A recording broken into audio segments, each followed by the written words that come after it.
Hello, my name is Ryan Valera. This is my final independent design project for Physics 120.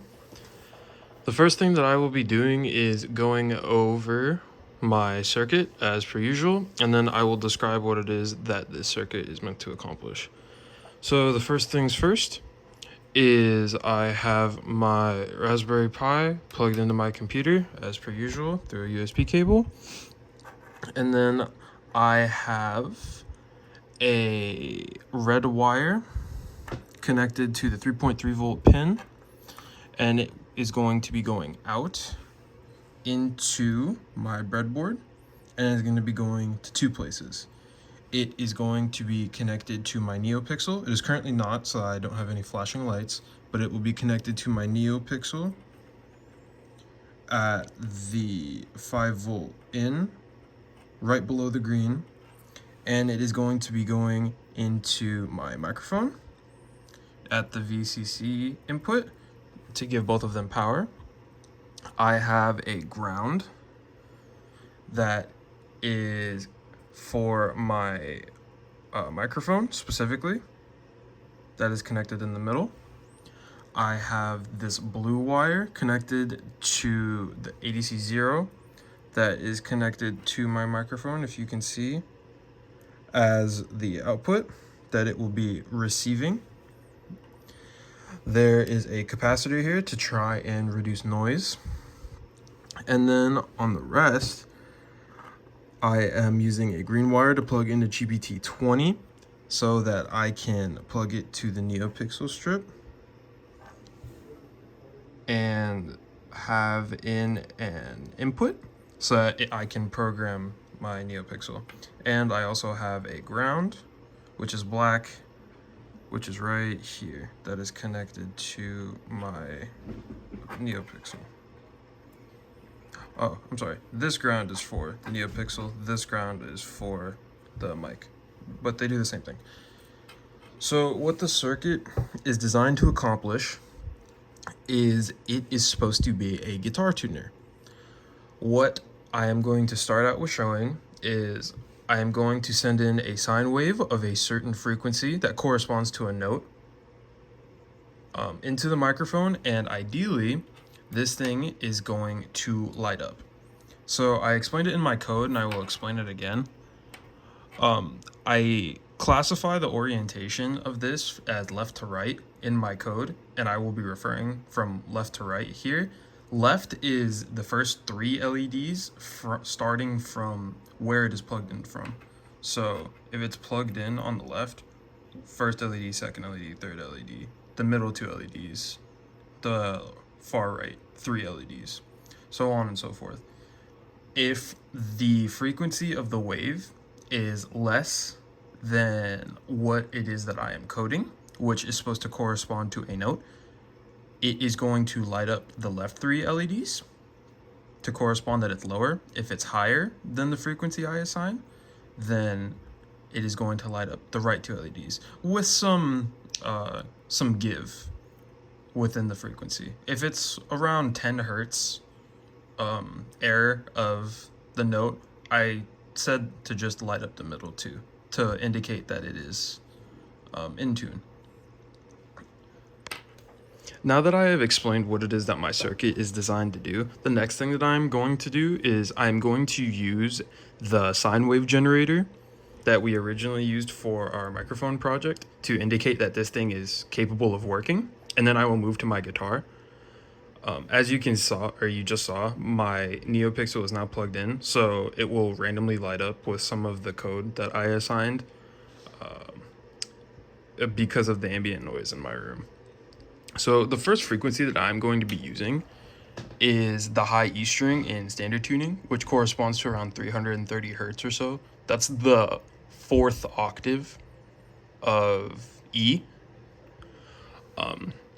So as you can see, I have it set to 330 hertz. And what should happen is when I hold this setup up to my speaker, the middle two LEDs should be white, and they should be printing out something that is similar to 330 hertz, which I will show you in my code, in my detected frequency that's being printed out. So I will play it.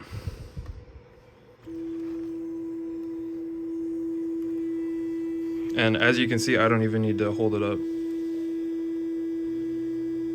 It is white in the middle too. I'm very sorry, it's bright. But as you can see, the detected frequency is pretty close. And as you can see, it's within 10 hertz. So now, that's exactly what we expected.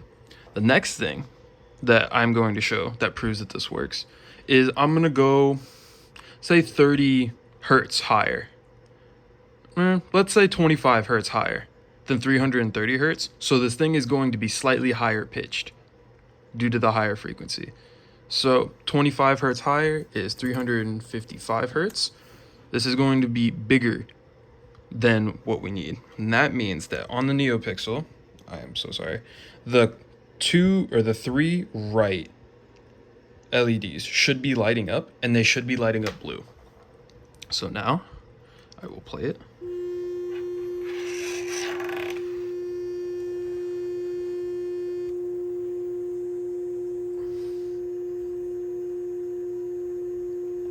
And let's see the detected frequency. So we can see that the detected frequency is pretty high. And that's exactly what we expected, around 25 to 20 hertz bigger. And you can see my right 2 LEDs are lighting up. They're switching between red and blue because I have it in my code that if it is larger than that 30 hertz, if it's larger than the 330 hertz by any more than 30, then it will light up red to indicate that it is incredibly far out of tune. But if it is within 340 hertz and 360 hertz, it is going to be slightly out of tune. So I set my far 3 LEDs to the right to light up blue instead. And I hope I made that kind of clear within my code. So the next thing that I'm going to do is I'm going to use my guitar, because we can see that it works for a sine wave. Now let's prove it that it works for a less clear wave. The next part that I'm going to be showing you is I'm going to be proving that the guitar that I have, the note that I will be using, the high E, which is the 6th string, or the 1st string starting from the bottom up, that this is actually in tune, and that this is actually corresponding to the high E, or the 4th octave of the E. So I just have a random mic frequency detector pulled up now, and if I strum the lowest string, this should be around 330 hertz. Okay, so this is proving that my guitar is in tune and that I can proceed to do with the tests. I have switched camera angles now because I am incapable of doing it with one of my hands being tied up now for my next experiment.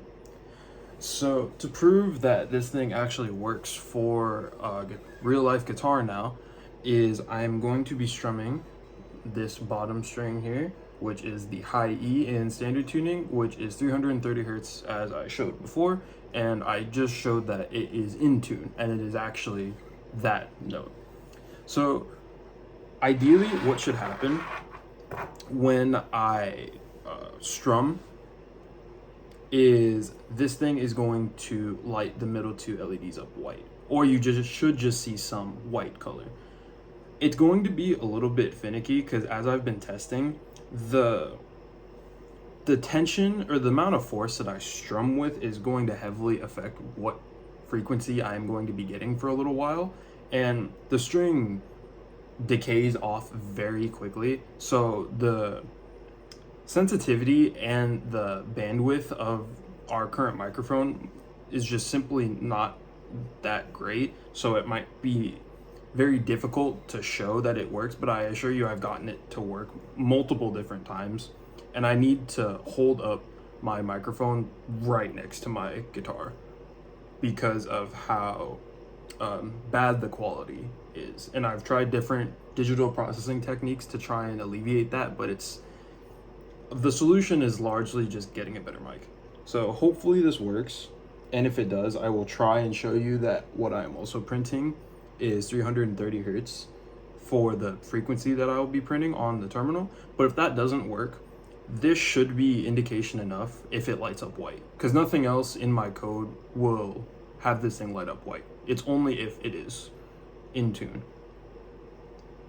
So I'm going to try a couple of times because of how difficult it is to get this thing to work correctly.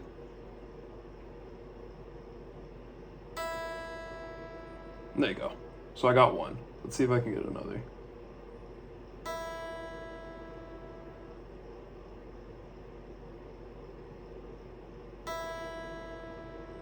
Okay. And as you can see, it's lighting up white when I'm doing that,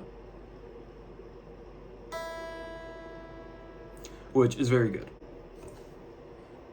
So the next part of the project that I am going to be demonstrating is that the whole circuit and the code works when the frequency is a bit out of tune. I'm only going to be showing when it is higher than it is supposed to be. When it is higher, that means that relative to you, the right 3 LEDs, these ones that are currently lit up, they are going to be lit up either blue or red to indicate that the frequency is higher. I know it was kind of hard to tell in the previous thing that I did, and I do apologize for that, but the middle 2 LEDs were the ones that were being lit up before to indicate that it is in tune, and the color was indeed white. I know it's kind of hard to tell because of the camera of my phone.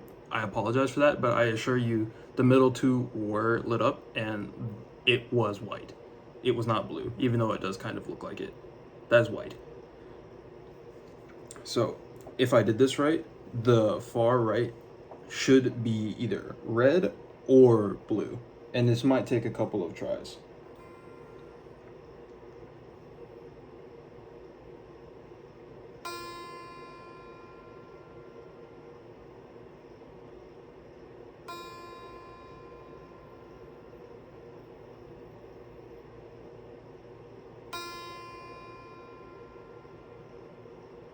As you can see, it was blue.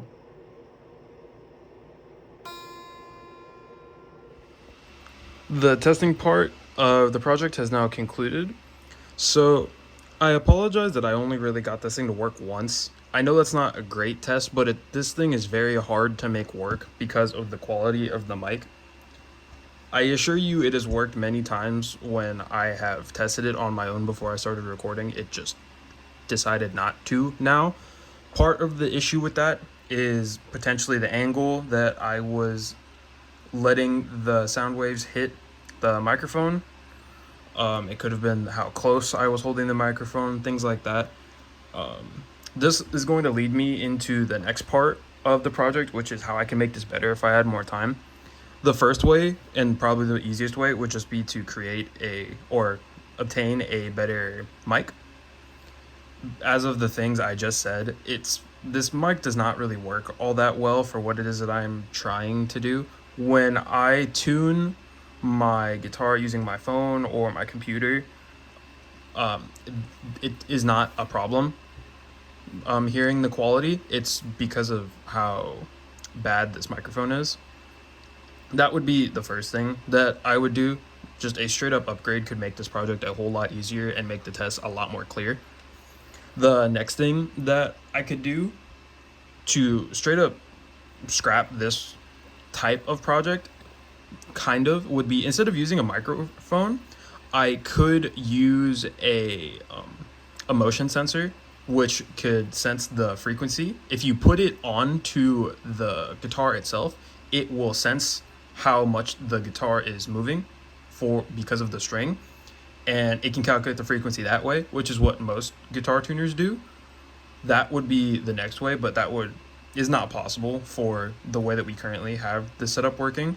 So another way that I could make this better using this exact setup is I could have a joystick as an analog input, and that if I pressed it down, then it would swap the frequency in the code that the code is going to be reading. So instead of that 330 hertz that I keep mentioning, that fourth octave of the high E in standard tuning, instead of that, I could switch it to D or A or whatever it is that I needed just by pressing this in. The other thing that you could do is, in tandem with this, you could have the OLED display and it can tell you what you just switched to. So if you press it once and you kind of lose track as to where you were before, you might not know where you are. So the OLED will just update you on what it is that you are setting the microphone to pay attention to using the code.